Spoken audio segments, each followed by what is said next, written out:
जय श्री राम। दोस्तों, आज का ये टॉपिक बहुत ही पावरफुल होने जा रहा है। क्यों?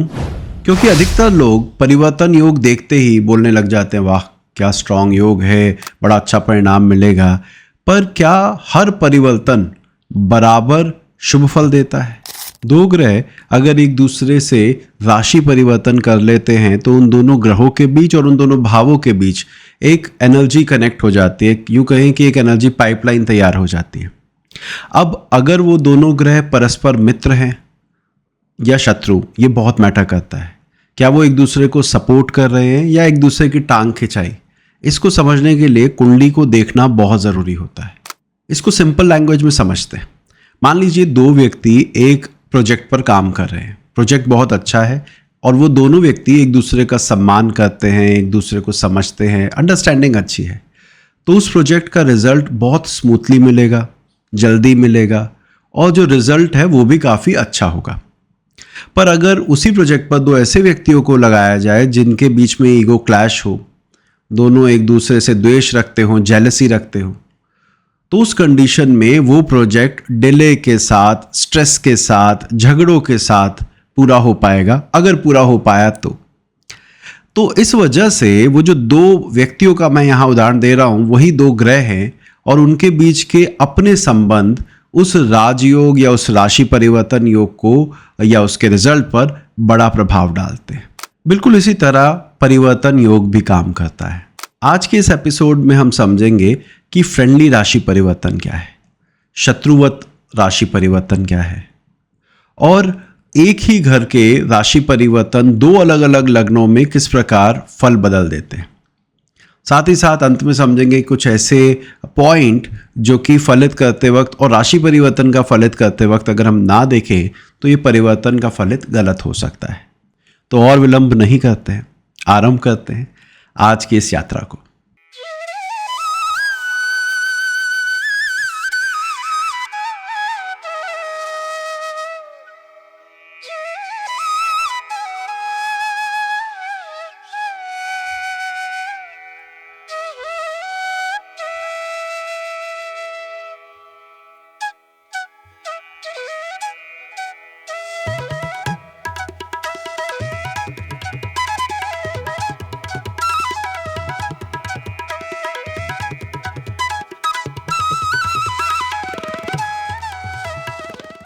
सबसे पहले एक छोटा सा ग्राउंड वर्क कर लेते हैं। जब दो ग्रह एक दूसरे की राशियों में बैठे हैं तो उसे राशि परिवर्तन कहते हैं। जैसे ग्रह ए ग्रह बी की राशि में बैठे और ग्रह बी ग्रह ए की राशि में, तो इसे राशि परिवर्तन कहते हैं। और जैसे मैंने शुरुआत में कहा, ये एक तरह का एनर्जी पाइपलाइन क्रिएट कर देती है दो भावों के बीच। अब एक सामान्य विद्यार्थी या जो ज्योतिष को जानता है वो इस योग को देखते ही सीधा जंप करता है प्रेडिक्शन पर, या उसको जो एनालिसिस है वो क्या होता है, ये राजयोग है, ये धन योग है। अगर मान लीजिए 5वें 7वें का है तो ये बड़ा अच्छा रिलेशनशिप के लिए योग है। यही दूसरे 11वें का है तो ये बहुत पैसा देगा। और यही कोई दो, एक अच्छे एक बुरे भाव का है तो कुछ लोग इसको कहते हैं कि स्ट्रगल बहुत देगा। और इस तरह से इसको रीड करते हैं। बट एडवांस रीडिंग क्या कहती है? एडवांस रीडिंग इस परिवर्तन को कैसे देखेगी? एडवांस रीडिंग कहती है कि सिर्फ एक्सचेंज देखना काफ़ी नहीं है। सबसे पहले ये देखिए कि उन दोनों ग्रहों के बीच मित्रता है, शत्रुता, आपस में मित्र होकर एक्सचेंज करें या शत्रु होके। दूसरा देखिए उन दोनों की डिग्निटी क्या है, उच्च हो गए, नीच हो गए एक दूसरे से राशि परिवर्तन करके, या एक दूसरे की मित्र राशि में जा रहे हैं वगैरह वगैरह, तो डिग्निटी देखनी होती है। तीसरा देखना होता है कि किन हाउसेस का एक्सचेंज है, उन हाउसेस का क्या रोल हो सकता है एक व्यक्ति की ज़िंदगी में। फिर देखना होता है कि किस दशा में हम रिजल्ट एक्सपेक्ट कर सकते हैं कि ये जो राजयोग बना या ये जो भी योग बना, अच्छा या बुरा राशि परिवर्तन से, ये जीवन के किस खंड में जाके घटित होगा। और फिर आ जाता है कि ये जो राशि परिवर्तन में ग्रह इन्वॉल्व हुए हैं इन पर किन ग्रहों की दृष्टि है। जहाँ इन्होंने घर एक्सचेंज करके बैठे वहाँ क्या कोई और ग्रह भी था, क्योंकि उस ग्रह का भी बड़ा इसमें रोल रहता है, बहुत इंपॉर्टेंट किरदार रहता है, जो आने वाले वीडियो में मैं कवर करने की कोशिश करूंगा। आज हम बात करेंगे मित्रता शत्रुता की, कि कैसे ये परिवर्तन योग पर अपना असर डालता है।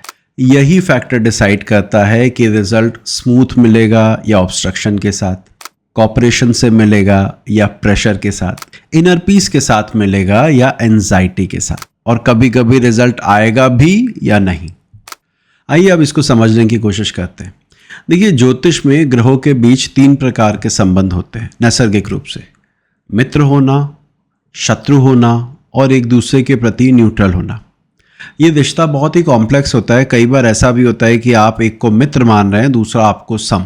जैसे बुध और सूर्य की बात की जाए तो बुध सूर्य के प्रति मित्रवत होता है, जबकि सूर्य बुध के प्रति समता का व्यवहार रखता है। इसी प्रकार ऐसा भी हो सकता है कि एक आपको शत्रु मान रहा है, आप उसके प्रति सम।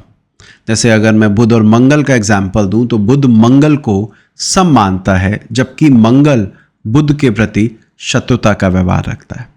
इसी प्रकार गुरु और शुक्र का संबंध भी है, जहां शुक्र गुरु के लिए समभाव रखता है, वहीं गुरु शुक्र के लिए शत्रुवत व्यवहार। ये बहुत कहने के लिए कॉम्प्लेक्स रिलेशनशिप है, लेकिन बहुत आसानी से याद हो जाता है। आपको मोस्ट प्रॉब्ली एस्ट्रोलाइफ सूत्रा पर जुड़े हुए हैं, पुराने हैं, तो आपको ऑलरेडी आता भी होगा। फिर भी मैं यहाँ पर कहूँ तो सूर्य और शनि हुए, गुरु और शुक्र हुए, मंगल और बुध हुए, इनको एक दूसरे का शत्रु समझा जाता है। मतलब ज़्यादा इनके बीच में हम कॉन्फ्लिक्ट देखते हैं, क्योंकि एनर्जी एक दूसरे से मैच नहीं करती। जहाँ सूर्य कहता है मैं अपनी चलाऊंगा, अपने हिसाब से करूंगा, अथॉरिटेटिव होता है, तो वहीं शनि सबमिसिव, मासेस से जुड़ा हुआ और गरीब जनता को इंडिकेट करता है, विरक्ति के भाव को इंडिकेट करता है। जहाँ सूर्य कहता है मुझे लाइमलाइट में आना है, वहीं शनि कहता है मुझे लाइमलाइट से दूर रहना है। इसी प्रकार अगर हम मंगल की बात करें तो मंगल एक्शन ओरिएंटेड है, काम करेंगे फिर सोचेंगे क्या परिणाम रहेगा। वहीं अगर हम बुध की बात करें तो बहुत सोच समझ के, एनालिसिस के साथ, कम्युनिकेट करके फिर निर्णय पर पहुंचता है और फिर उसको एग्जीक्यूट करने की कोशिश करता है। तो इस तरह ग्रहों की एनर्जी एक दूसरे के साथ कई ग्रहों की मैच नहीं खाती है। अब होता क्या है, अगर आप मित्र ग्रह के साथ राशि परिवर्तन करते हो तो जो आपका उस राशि में जाने के बाद व्यवहार है तो वो विद्रोही नहीं रहता। उस घर में आप कंफर्टेबल होते हो, मित्र के घर में हो, मिलती जुलती एनर्जी है, तो आप उस घर का भी भला करते हो, जिस घर के आप स्वामी हो उसका भी भला करने की कोशिश करते हो। तो यहाँ जो संबंध है वो बड़ा पीसफुल रहता है, स्मूथ रहता है। लेकिन जब आप कभी किसी ऐसे ग्रह के साथ राशि परिवर्तन करते हैं जो कि जिसके प्रति आपके मन में शत्रुता का व्यवहार हो या आप उसके प्रति शत्रुवत हो, तो आप उसके घर में जाकर कंफर्टेबल फील नहीं करते। रिबेलियस नेचर होता है, विद्रोही स्वभाव होता है, अनकंफर्टेबल होते हैं। आप ऐसा सोचिए कि एक भोग के कारक ग्रह को एक सात्विक राशि में बिठा दिया जाए। अगर भोगी ग्रह एक सात्विक राशि में बैठेगा, ये कुछ उसी तरह से हुआ कि जैसे एक 5 स्टार में रहने वाले व्यक्ति को आप एक धर्मशाला में ठहरा दें। चाहे वो धर्मशाला में सुबह सुबह गीता का पाठ होता हो, सुंदरकांड होता हो, लेकिन उस व्यक्ति के लिए आसान नहीं है उस तरह के एनवायरनमेंट में एडजस्ट कर पाना। लेकिन राशि परिवर्तन हुआ है तो एक दूसरे के साथ एनर्जी जोड़ी तो है, यानी परिणाम तो वहाँ पर भी देना पड़ेगा, उससे मजबूरी है क्योंकि राशि परिवर्तन हुआ है। पर वो परिणाम प्रेशर में होगा, एंजाइटी के साथ होगा। इंटरनली प्लैनेट खुश नहीं है, परिणाम तो दे दिया लेकिन मन में संतुष्टि नहीं है। ऐसे योग में क्या होता है, जातक से बात की जाए, क्या ये भाव का फल आपको मिला था? वो क्या कहता है, हाँ सर मिला तो था, अच्छा भी रहा, लेकिन ना सेटिस्फैक्शन नहीं मिली। तो यहाँ पर वो जो सेटिस्फैक्शन वाला पार्ट है वो कहीं ना कहीं गड़बड़ा जाता है। तो जब हम किसी योग को देखते हैं, राशि परिवर्तन को, तो मित्रता शत्रुता का विचार करना बहुत बहुत ज़रूरी है। चलिए अब एक फ्रेंडली एक्सचेंज को डीपली समझने का प्रयास करते हैं। एग्जाम्पल के लिए शुक्र बुध को लेते हैं और वृषभ और मिथुन राशि को दिमाग में रखते हैं। अब मिथुन राशि का स्वामी बुध मान लीजिए वृषभ में गया और वृषभ राशि का स्वामी शुक्र मिथुन में गया। सबसे पहले क्या होगा? सबसे पहले होगा म्यूचुअल कोऑपरेशन, एक दूसरे को सहयोग। कैसे भाई? ये जो 2 राशियां हैं, 2 और 3, इनके काफ़ी सारे ट्रेट एक दूसरे से मैच खाते हैं। एक कालपुरुष का दूसरा भाव है, एक दूसरे से दूसरा, यानी दोनों कहीं ना कहीं धन के साथ जोड़ के देखे जाते हैं। इसी प्रकार दूसरा भाव जहां आपकी वाणी का है, तीसरा भाव आपकी कम्युनिकेशन का, ये दोनों ही भाव कम्युनिकेशन के लिए बहुत इंपॉर्टेंट होते हैं। अब अगर बुध वृषभ राशि में बैठा है तो हम कह सकते हैं वाणी का कारक, जिसको वाणी देनी थी, जिसको स्पीच देनी थी, वो टॉरस जैसे साइन में गया जो कालपुरुष की दूसरी राशि है। तो अगर ये अनअफ्लिक्टेड है तो बहुत अच्छा बोलने का तरीका जातक का होगा। जब वो मुंह खोलेगा, किसी से बात करेगा तो बड़ा तहजीब के साथ, इंटेलेक्ट के साथ, क्योंकि इंटेलेक्ट का प्लैनेट वाणी में गया है। तो इसका ये फ़ायदा रहेगा कि आपको जब भी आप बोलते हैं तो आपकी बातों में लॉजिक होता है, सामने वाला ज़्यादा कन्विंस हो पाता है। मार्केटिंग के लिए कॉम्बिनेशन बड़ा अच्छा है। वहीं शुक्र जो भोग का कारक ग्रह है, अगर मिथुन राशि में गया, मिथुन राशि को मैथुन से जोड़ देखा जाता है। अब ऐसी स्थिति में अगर शुक्र जो रोमांस का कारक है जेमिनाई में हुआ तो ये व्यक्ति को ज़्यादा रोमांटिक बनाएगा। हाँ, यहाँ पर अनअफ्लिक्शन होना या अफ्लिक्शन का बिल्कुल ना होना ज़रूरी है, क्योंकि अगर आप वहीं चले जाते हैं जहाँ पर हाउ शुड आई से कि अगर शुक्र रोमांस का कारक है और ऐसी राशि में बैठा है जो रोमांस को इंडिकेट करते हैं और वहाँ दो क्रूर ग्रहों के प्रभाव आया तो सिचुएशन काफ़ी ड्रास्टिक हो सकती है, काफ़ी बदल सकती है। तो हम कह रहे हैं कि अगर वो अनअफ्लिक्टेड है तो ये कहीं ना कहीं जातक को रोमांटिक भी बनाएगा। तो अगर इस तरह का राशि परिवर्तन है तो इसको हम बहुत अच्छा मानते हैं। मैं यहाँ पर भाव की बात नहीं कर रहा हूँ। देखिए, ये 2-3 नंबर की राशि हो सकता है किसी व्यक्ति के लगन और दूसरे में हो, किसी के चौथे 5वें में हो, किसी के 10वें 11वें में हो, जहाँ पर भी होगी। लेकिन ये जो परिणाम हमने कहे ये काफ़ी कॉमन आपको देखने को मिलेंगे। आप इसको ऐसे भी समझ सकते हैं कि यहाँ पर टैलेंट इंटीग्रेशन हो रहा है। जो उस प्लैनेट का टैलेंट था और जो वो राशि थी वो उसको पूरा दिखाने में हेल्प करेगी। बुध कहता है मैं वाणी का कारक हूँ, तो टॉरस में बैठते उसे पूरा मौका मिलेगा कि अब आप अपना टैलेंट रखिए, क्या कर सकते हो। उसी प्रकार जेमिनाई में शुक्र का बैठना ये दिखाएगा कि अब बताइए कितना रोमांटिक आप हैं, क्योंकि ये काम त्रिकोण की पहली राशि है। एक और इम्पॉर्टेंट चीज़ ये भी समझिए कि भाई फ्रेंडली साइन में जाने का ये मतलब नहीं है कि वो 100% रिजल्ट देगा। अब कई बार क्या होता है, वहाँ पर जाकर आप नीच हो जाते हैं। जैसे इन्हीं दोनों ग्रहों का अगर हम ले और तुला और कन्या का एग्जाम्पल ले, तो कन्या का स्वामी बनता है बुध और तुला का बनता है शुक्र। अब अगर शुक्र कन्या में आ गया तो नीच हो जाएगा और जो बुध है वो तुला में जाके मित्रवत रहेगा। तो ऐसे एक्सचेंज का क्या असर होगा, इसको अगर मैं आपको समझाऊं थोड़ा डीप हो जाएगा ये, लेकिन एक बात अभी लिख लीजिए या समझ लीजिए इसको।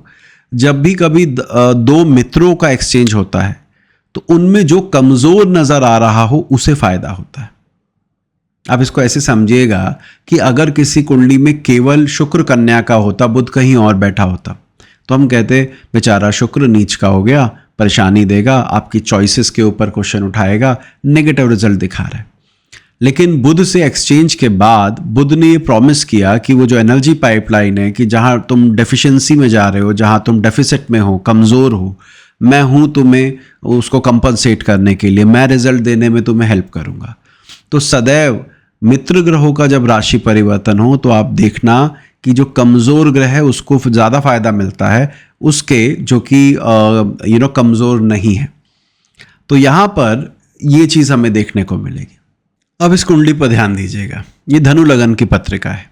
धनु लगन में भाग्य का स्वामी सूर्य होता है, जो इस कुंडली में हमें अष्टम भाव में नजर आता है। एक और चीज, यहाँ पर लग्न अधिपति बृहस्पति राहु के साथ छठे भाव में, शनि भी भाग्य स्थान को देख रहा है। ऐसी स्थिति में भाग्य स्थान की हानि और लग्नेश का छठे में जाना ये दिखाता है कि जीवन में संघर्ष बहुत बढ़ गए या संघर्ष बढ़ने चाहिए। अब यहाँ एक बात और ध्यान दीजिएगा कि जो इस कुंडली में छठे और 8वें भाव के स्वामी है, दोनों इकट्ठे होकर नवम में बैठे हैं। नवम अधिपति अष्टम में बैठा है। अब अगर इस स्थिति को हम समझें तो केवल अगर 9th लॉर्ड 8th हाउस में होता और 9th हाउस पर सैटर्न की दृष्टि होती, लग्नेश कमजोर होता, तो हम कहते हैं कि भाई ये भाग्य हानि के योग दिखा रहा है। ये दिखा रहा है कि इस जातक के जीवन में कष्ट थोड़े ज़्यादा रहेंगे, चैलेंजेस थोड़े ज़्यादा आएंगे, उन चैलेंजेस को ओवरकम करना पड़ेगा वगैरह वगैरह। पर जैसे ही हमने ध्यान दिया कि अगर सूर्य नवमेश होकर अष्टम में है तो अष्टमेश भी चंद्र होकर नवम में है। अब ये दोनों ग्रह परस्पर मित्र होते हैं। अब अगर आपका एक मित्र जिसके घर में आप बैठे हैं वो आपके घर में जाके बैठा है तो वो वहाँ पर सेफ्टी देने का प्रयास करेगा। यहाँ पर एक बात और समझिएगा, बुध और शुक्र नैसर्गिक शुभ ग्रह होते हैं। इस कुंडली में अगर आप ध्यान दें तो एक 10th लॉर्ड भी बनेगा और दूसरा बनेगा 6th एंड 11th लॉर्ड। यानी 11th लॉर्ड और 10th लॉर्ड की भी युति, दोनों शुभ ग्रह हैं, दोबारा कहूंगा कि युति नवम भाव में है और नवमेश का अष्टमेश से राशि परिवर्तन है। अब अगर ये पत्रिका हमारे पास आती है तो हमें ये कहना चाहिए कि आप अगर रिसर्च ओरिएंटेड काम में जाते हैं, आप किसी ऐसे काम में जाते हैं जहां पर अष्टम भाव इन्वॉल्व है, तो आपके जीवन में उन्नति होने के योग बहुत ज़्यादा नज़र आते हैं। जिसकी पत्रिका आप देख रहे हैं LIC में, लाइफ इंश्योरेंस कंपनी में, एक बड़ी इंश्योरेंस कंपनी में बड़े उच्च पद पर आसीन है। अब अगर आप यहाँ ध्यान दें तो जातक के जीवन में 6-8 भाव को आप निकाल के फेंक नहीं सकते, क्योंकि वो है, उसका प्रभाव है लग्नेश का छठे में जाना, छठे के स्वामी का भाग्य स्थान में आना। लेकिन अष्टम भाव ने, अष्टमाधिपति ने उसी भाव अष्टम के द्वारा जातक को उन्नति प्रदान की। शुरुआत में स्ट्रगल बहुत था और ग्रेजुअली इस जातक ने उस पद को पाया जिसको वो डिजर्व करता था। तो यहां पर अष्टम भाव, अष्टम के कारकत्व जातक के लिए लाभदायक साबित हुए, उसके भाग्योन्नति में वही सहायक बने। यहां शनि पर भी अगर आप ध्यान दें तो शनि वक्री है। धनु लगन में अगर हम सेकंड लॉर्ड को देखें तो वो शनि बनता है, जो कि थर्ड हाउस में अपनी ही राशि का बैठा है, और लाभ भाव का स्वामी शुक्र बनता है। वो दोनों ही नवम से संबंध बना रहे और एक दूसरे से संबंध बना रहे। वहां पर लग्नेश डायरेक्टली इन्वॉल्व नहीं हुआ, लेकिन लग्नेश का एक रिप्रेजेंटेटिव जिसके साथ उसका राशि परिवर्तन था वो इन्वॉल्व था। इस वजह से इस योग को हम बेहद शुभ कंसीडर करेंगे। कहने के लिए दैन्य योग में आ सकता था, लेकिन ये दैन्य योग में कंसीडर नहीं किया जाएगा। इसके साथ साथ एक बहुत इंपॉर्टेंट वार्निंग भी मैं आपको दे दूं कि स्टूडेंट्स केवल अगर मित्र एक्सचेंज को देखकर रिजल्ट पॉजिटिव बोलने लग जाएंगे तो भी गलत है। आपको क्या देखना होगा? आपको देखना होगा कि वो दोनों ग्रह की डिग्निटी क्या है। जैसे इसी योग में सूर्य जो अग्नि तत्व ग्रह था वो जल तत्व में गया, और जो चंद्रमा जल तत्व ग्रह था वो अग्नि तत्व में गया। ये इस जातक की हेल्थ के लिए अच्छा योग नहीं था और नहीं है, मतलब तबीयत खराब रही इस जातक की। इसके साथ साथ आप देखिए कि क्या कोई कंबशन तो नहीं है, क्या कोई ग्रह जिसका एक्सचेंज हुआ उसके बाद वो कंबस तो नहीं हुआ, क्या वो वक्री है, क्या उसके ऊपर जिन ग्रहों का प्रभाव है वो तो हमने यहाँ पे हैंडल किया ही, देखा उसे, लेकिन उसको देखना बहुत ज़रूरी है, बिना देखे नहीं करना है। अब यही चंद्रमा अगर यहाँ पर शनि केतु के साथ होता, जो अभी हम देख रहे हैं शुक्र बुध के साथ था, उसके बजाय, तो हम इस योग को नेगेटिव योग ट्रीट कर रहे होते। हम कह रहे होते एक्सचेंज के बाद भी ये परिणाम देने में सक्षम नहीं है, ये तो बहुत खराब योग बन गया। तो इसको इस तरह समझिए कि हर बार फ्रेंडली एक्सचेंज देखकर तारीफों के पुल नहीं बांधने हैं। जो मैंने चीज़ें बताई आपको उसको ज़रूर कंसीडर कीजिएगा, तो ज़्यादा बेहतर परिणाम आएगा। अब एक बार शत्रु एक्सचेंज को फिर से समझ लेते हैं। जब दो शत्रु ग्रह एक दूसरे के घर में बैठेंगे, क्योंकि उन दोनों का स्वभाव नहीं मिलता, तो एक दूसरे की राशि में बैठकर वो कंफर्टेबल नहीं होंगे। जैसे मैंने एक भोगी व्यक्ति को 5 स्टार की जगह धर्मशाला में ठहराया, तो आप समझ सकते हैं क्या पीड़ा से उसे गुजरना पड़ा होगा। इसी प्रकार अगर दो शत्रु ग्रह एक्सचेंज करते हैं तो आप लिमिट में बन जाते हैं कि आपको उसी फ्रेमवर्क में काम करना पड़ेगा जहां आप बैठे। अब इस स्थिति में क्या होता है? इस स्थिति में जो लाइनें हमें सुनने को मिलती है, एक तो ये होता है कि सर मैं टैलेंटेड बहुत हूँ, चीज़ें मिली है, लेकिन बहुत स्ट्रगल के साथ, क्योंकि प्रॉब्लम आती है एक्सचेंज में, इस तरह के एक्सचेंज में। एक ये होता है कि सर मिला तो बहुत कुछ है, लेकिन मन खुश नहीं है, पता नहीं ये चाहिए था भी कि नहीं। एक होता नहीं, पहाड़ चढ़ने के बाद आप सोच रहे होते हैं कि क्या मुझे यहाँ आना भी था, क्योंकि वो जो दो शत्रु ग्रह हैं वो आपको, क्योंकि एनर्जी कनेक्टेड है तो वो चीज़ दे ज़रूर रहे हैं, लेकिन क्या वो मुझे जीवन में चाहिए थी। ये दो प्रॉब्लम हमें सुनने को मिलती है। एक इम्पॉर्टेंट चीज़ इसमें और समझिएगा, अगर मुझे एक शब्द में कहना हो ना कि शत्रु ग्रह का राशि परिवर्तन क्या करेगा, तो मैं कहूँगा भैया फ्रिक्शन देगा, आराम से नहीं देगा, फ्रिक्शन देगा, स्ट्रगल देगा, ऑब्स्ट्रक्शंस देगा, उन ऑब्स्ट्रक्शन के बाद रिजल्ट देगा। यहाँ पर ये भी बता दूं कि अगेन हर बार एनिमिकल एक्सचेंज बुरा नहीं है। अभी एग्जाम्पल से भी समझाऊंगा मैं आपको। रिजल्ट कई बार मिल भी जाता है, लेकिन वो मिल रहा है बाकी फैक्टर्स की वजह से। वो स्मूथ काम नहीं हो रहा है, काम तो फिर भी हो गया, रुका नहीं मेरा काम, लेकिन वो काम हुआ फ्रिक्शन के साथ, जैसा मैंने अभी आपको कहा, और बाकी फैक्टर्स जैसे कोई शुभ ग्रह की दृष्टि आ गई, वहाँ पर अच्छे भाव का एक्सचेंज था, तो परिणाम तो देना ही पड़ेगा क्योंकि एनर्जी एक्सचेंज है, लेकिन फिर भी वहाँ पर स्ट्रगल रहता है। अब ज़रा एग्जाम्पल चार्ट से इसको समझते हैं। अब इस चार्ट को देखिए, ये भी धनु लगन की पत्रिका है, 1941 की कुंडली है। धनु लगन है और दूसरे भाव में उच्च का मंगल बैठा है। मंगल इस लगन के लिए 12वें घर का और पंचम भाव का स्वामी होता है। पंचम भाव में मल्टीपल प्लैनेट हैं, जिसमें शनि है, शुक्र है, गुरु है और सूर्य भी विराजित है। चौथे भाव में बुध केतु बैठा है। अब जरा इसको समझते हैं। इस कुंडली में दूसरे भाव का स्वामी पंचम भाव के साथ एक्सचेंज करके बैठा है। अब अगर हम ध्यान से देखें तो सेकंड लॉर्ड यहां पर तो नीच हो गया और मंगल जो कि पंचम अधिपति था वो उच्च हो गया। पंचम का स्वामी अगर उच्च हो जाए और वो अपनी चौथी दृष्टि से पंचम को वापस देखे तो ये बुद्धिमता के लिए तो बड़ा अच्छा योग है। वैसे भी दो शुभ ग्रह पंचम भाव में बैठे हैं, शुक्र और गुरु जैसे, तो ये भी बौद्धिक क्षमता के लिए बड़ा अच्छा योग बना रहा है। लेकिन अगर मैं दूसरे भाव पर ध्यान दूं तो दूसरे भाव में का स्वामी का नीच होना और दूसरे भाव में मंगल जैसे ग्रह का बैठना, मंगल और शनि का संबंध भी थोड़ा अनूठा होता है, आपको अगर आइडिया हो तो। मंगल शनि के लिए सम है, लेकिन शनि मंगल को शत्रु मानता है। तो आप तो नीच भी हो गए हैं, आपके घर में, आपकी राशि में मंगल बैठा है, वो एक और स्ट्रेस देने वाला है। बट ये एक्सचेंज सबसे यूनिक भी होता है। आगे बात करूं उससे पहले, इस एक्सचेंज में क्या होता है, ये दो क्रूर ग्रह हैं लेकिन एक दूसरे के घर को देख रहे हैं। शनि यहां से अपनी मकर राशि को वापस देख रहा है और मंगल अपनी मेष राशि को देख रहा है।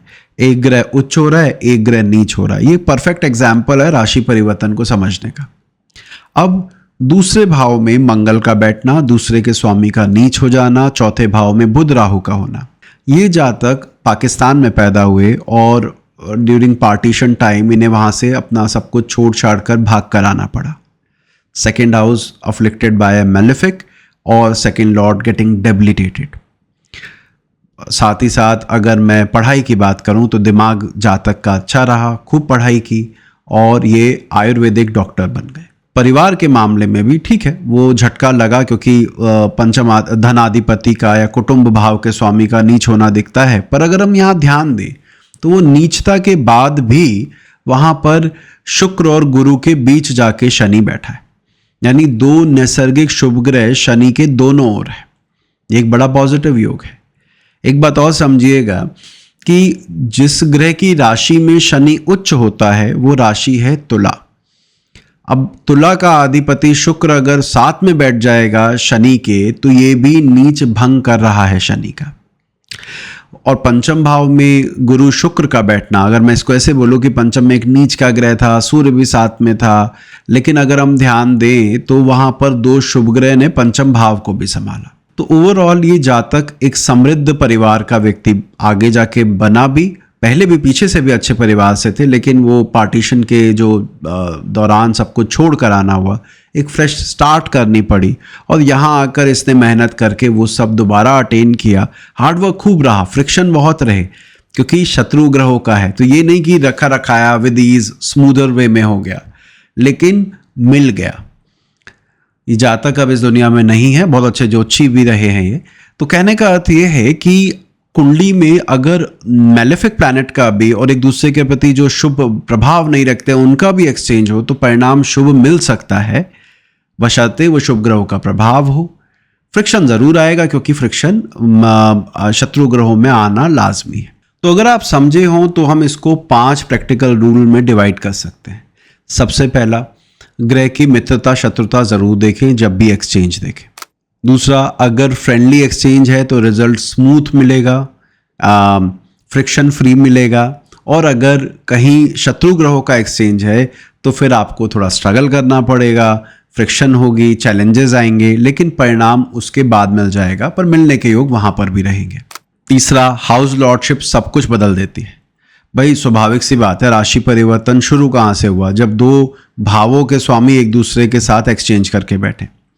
अब ऐसे में मैंने कहा कि भाई मित्र ग्रहों का एक्सचेंज है तो बड़ा स्मूथ परिणाम मिलेगा, फ्रिक्शन फ्री मिलेगा। लेकिन आप कहें जी 6, 8, 12 भाव हैं वो जिसकी आप बात कर रहे हैं, तो मैं कहूँगा बिल्कुल 6 8 12 भाव चैलेंजेस को इंडिकेट करता है, तो यहाँ पर ये प्रिंसिपल नहीं लगाना, क्योंकि भाव ऐसे हैं जो ऑलरेडी चैलेंजेस और स्ट्रगल को इंडिकेट करते हैं। इसके बाद डिग्निटी चौथे नंबर पर, अगर वो ग्रह मित्र राशि में भी कई ग्रह नीच हो जाते हैं, कई ग्रह शत्रु राशि में उच्च हो जाते हैं, तो डिग्निटी देखना बहुत ज़रूरी है। जैसे यहाँ आपने देखा कि जो लास्ट एग्जाम्पल हमने डिस्कस किया कि मंगल मकर में बैठकर उच्च था, वहीं शनि नीच का हो गया था मेष में बैठकर, तो परिणाम किस प्रकार का रहा। तो बौद्धिक क्षमता अच्छी रही, धनार्जन खुद अपनी बुद्धि से करा, वो सारी चीज़ें रही जातक की, लेकिन सेकंड हाउस सिवियरली अफ्लिक्ट हुआ और उसके बाद वो दोबारा से पनपा। और 5वां पॉइंट, दशा और ट्रांजिट करो। कभी भी एक्सचेंज देखें तो हो सकता है डे 1 से उसको ना मिल रहा हो। मैंने कई केसेस में देखा है कि जातक को किसी ने कह दिया आप बहुत धनवान होंगे, मैं एक बहुत बड़े ज्योतिषी की बात कर रहा हूँ, तो सदी के महान ज्योतिषियों में उनका नाम आता है, तो उन्होंने किसी को कहा कि आपकी कुंडली में बहुत धन नज़र आता है।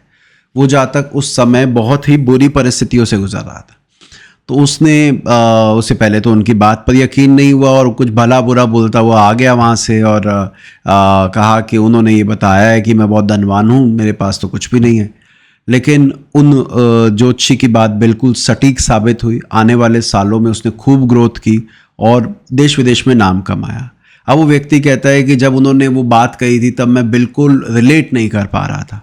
वो रिलेट इसलिए नहीं कर पा रहे थे क्योंकि जो वो राजयोग या परिवर्तन योग बन रहा होगा उसके साथ संबंधित ग्रहों की दशा यदि नहीं चल रही हो, ट्रांजिट उसको एक्टिवेट नहीं कर रहा हो, तो जातक उससे कैसे कनेक्ट कर पाएगा।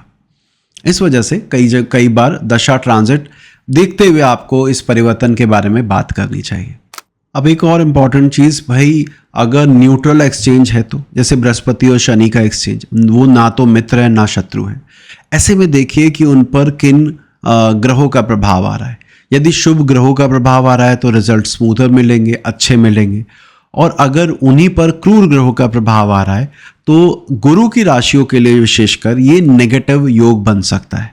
जैसे अगर धनु मकर का एक्सचेंज हो या कुंभ और मीन का एक्सचेंज हो और अगर वहाँ पर पाप प्रभाव आ रहा है तो इसको चैलेंजेस देने वाला माने, और अगर वहाँ पर शुभ ग्रहों की दृष्टि आ रही है तो इसको बहुत शुभ लिया जा सकता है कि परिणाम मिलेगा और काफ़ी स्थायी रूप से आपके पास रहेगा। तो ये जो समग्रहों का राशि परिवर्तन होता है इसमें ज़्यादा इम्पॉर्टेंस हो जाती है, भैया ये जो आसपास उसको ग्रह देख रहे हैं वो किन भावों में हैं, उनके साथ शुभ ग्रह हैं कि क्रूर ग्रह, वहाँ पर इसको ज़रूर देखना चाहिए। अभी पत्रिका मैं आपके लिए छोड़े जा रहा हूँ, इसको देखिए और बताने की कोशिश कीजिए कि इसके एक्सचेंज को आप कैसे देखेंगे। एक बात और, अगर आपकी कुंडली में कोई एक्सचेंज है तो उसका क्या परिणाम आपको देखने को मिला। और ये ध्यान रखिएगा इस वीडियो में जो मित्रता शत्रुता पढ़ाई गई है उसके आधार पर आप उसके साथ कितना सहमत हो पा रहे हैं, आपकी कुंडली में उस परिवर्तन योग ने कैसे फल दिया, ज़रूर बताइएगा, जिससे बाकी दर्शक भी सीख सकें कि किस तरह के परिणाम इसको हमें बोलने चाहिए।